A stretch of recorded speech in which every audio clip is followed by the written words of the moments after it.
What happens when a brave 7-year-old, a cookie stand, and Donald Trump cross paths? A story you'll never forget. The summer heat hung heavy in the air, the kind that made the pavement shimmer and sent neighbors scurrying for shade. On a quiet suburban street in Santa Clarita, California, life moved at an unhurried pace. Lawns were neatly trimmed, sprinklers ticked rhythmically, and the scent of freshly cut grass mingled with the faint aroma of barbecue from a few houses down. But for one little girl, this wasn't just another summer day. 7-year-old Lily sat on a small wooden stool, her feet barely touching the ground as she carefully arranged her cookie stand.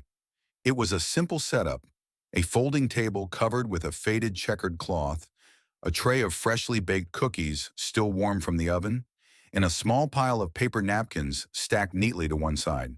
The centerpiece was her homemade sign, a burst of color scrolled in bold, uneven letters. Cookies for courage. Lily's determination was evident in every detail, from the way she adjusted the sign to make sure it was visible from the street, to the bright smile she flashed at each passing car. But what truly set her apart was her purpose. Unlike other kids selling cookies to save up for a new toy or a trip to the amusement park, Lily had a far more pressing goal. She was raising money to help rebuild the local community center after a devastating fire. It wasn't a choice any child should have to make. But Lily had faced more in her 7 years than most do in a lifetime. The community center had been her sanctuary, a place where she could play, learn, and make friends. When it burned down, she felt a profound loss. But instead of despair, she channeled her energy into action. Her mother, Sarah, watched from the porch, her heart aching with a mix of pride and sorrow, seeing how much the center meant to her daughter. Yet there was Lily, waving enthusiastically at each passerby, her big green eyes sparkling with a determination far beyond her years. A jogger passed by, glancing curiously at the stand before offering a wave and continuing on. A car slowed briefly, then drove off. Lily didn't seem to mind. She simply adjusted her sign, broke off a piece of cookie for herself, and waited. Her first customer was a neighbor, Mrs. Franklin, who shuffled over with her cane. "How much for a cookie, dear?" she asked, her voice warm. "$1," Lily replied with a grin. Mrs. Franklin handed her a $10 bill. "Keep the change," she said softly, her eyes lingering on the words, "Cookies for courage." She patted Lily's hand before making her way back home. Little by little, more neighbors stopped by. Some bought cookies, others simply dropped a few coins or bills into the mason jar labeled donations. Each interaction brought a new wave of encouragement, but as the day wore on, it became clear that Lily's goal was still far from being met. But Lily wasn't discouraged. She had no way of knowing that today would be the day everything changed, that someone extraordinary was about to walk into her life and turn her small stand into a beacon of hope. The sun was high in the sky, casting sharp shadows over the neighborhood as Lily handed out another cookie. The donation jar was nearly overflowing, a mix of crumpled bills and loose change sparkling in the afternoon light. The air hummed with a quiet energy as neighbors came and went, each adding their own small contribution to Lily's stand. Lily, despite the heat, seemed unfazed. She adjusted her sun hat, her small hands gripping the cookie tray tightly as she served another customer. Sarah watched proudly from her lawn chair, chatting with a neighbor but keeping one eye on her daughter. Then from down the street, someone caught Lily's attention. A tall man, dressed in an unmistakable suit, was walking slowly toward the stand. His movements were deliberate, his posture relaxed yet commanding. With his distinctive hair and a smile that was both charming and calculated, he exuded a presence that turned heads. Lily squinted in his direction, her curiosity piqued. The man wasn't familiar. He wasn't one of the regular joggers or neighbors who often passed by. He stopped a few feet from the stand, scanning the setup with a faint smile tugging at the corner of his mouth. "Hi there," Lily said brightly, her voice cutting through the quiet hum of the street. "Would you like some cookies? They're only $1 each." The man crouched slightly, resting his hands on his knees so he could meet her gaze. "$1, huh? Sounds like a deal," he said, his voice resonant and confident, carrying the weight of someone used to making deals. "What's all this for?" Lily pointed to her sign, her small finger brushing over the colorful words. "Cookies for courage." It's to help rebuild our community center, she explained simply, her tone matter-of-fact but laced with a quiet strength. I'm trying to help my friends in my neighborhood. The man's expression softened. He glanced at the donation jar, then back at Lily. For a moment he seemed to hesitate, as if weighing his next move. Finally, he reached into his jacket pocket and pulled out a checkbook. "What's your name, sweetheart?" he asked, his pen poised over the paper. "Lily," she replied, blinking up at him. "Well, Lily," he said, scribbling something onto the check, "I think it's time this cookie stand got the recognition it deserves." He tore the check from the book and handed it to her.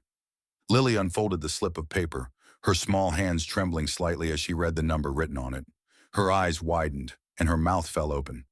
This is $50,000, she exclaimed, her voice barely above a whisper. Sarah, who had been watching from a distance, bolted to her feet. 50,000? She repeated, her voice trembling as she rushed to Lily's side. She glanced at the man, her eyes brimming with tears. I don't even know what to say. Thank you doesn't seem like enough. The man smiled, his features softening. You've already said it, he replied. This little girl here, she's the one doing the real work. It was then that someone in the crowd murmured, Wait a minute, is that Donald Trump? The name rippled through the small group like a spark igniting dry leaves. Phones emerged, whispers turned to gasps, and soon everyone was craning their necks for a better look. Lily looked at him curiously. Are you famous or something? She asked, tilting her head. Donald chuckled, crouching again so he could look her in the eyes. A little bit, he said, his tone light, but not as famous as you're going to be, Lily. The crowd laughed softly, the tension of the moment breaking into something warm and genuine. Donald reached out and gently patted Lily's shoulder. You keep doing what you're doing, kiddo. The world could use more people like you. The donation jar was full, the check was written, and yet the encounter was far from over. What Donald Trump had just done was only the beginning of the impact he would leave behind. The air buzzed with energy as the realization set in. Donald Trump, the former president and businessman, known for his larger-than-life persona, was standing at Lily's little cookie stand. Word spread quickly among the crowd that had gathered, and people began whispering excitedly, some snapping discreet photos or recording videos. Yet Donald seemed entirely unfazed, his focus fixed solely on Lily and her family. Lily stared down at the check in her hands, the bold number printed on it almost too overwhelming to comprehend. 50,000, she murmured, her voice trembling with a mix of disbelief and awe. Sarah crouched beside her daughter, her hands shaking as she gently took the check to verify what her eyes were already telling her. Her breath hitched, and tears streamed down her face.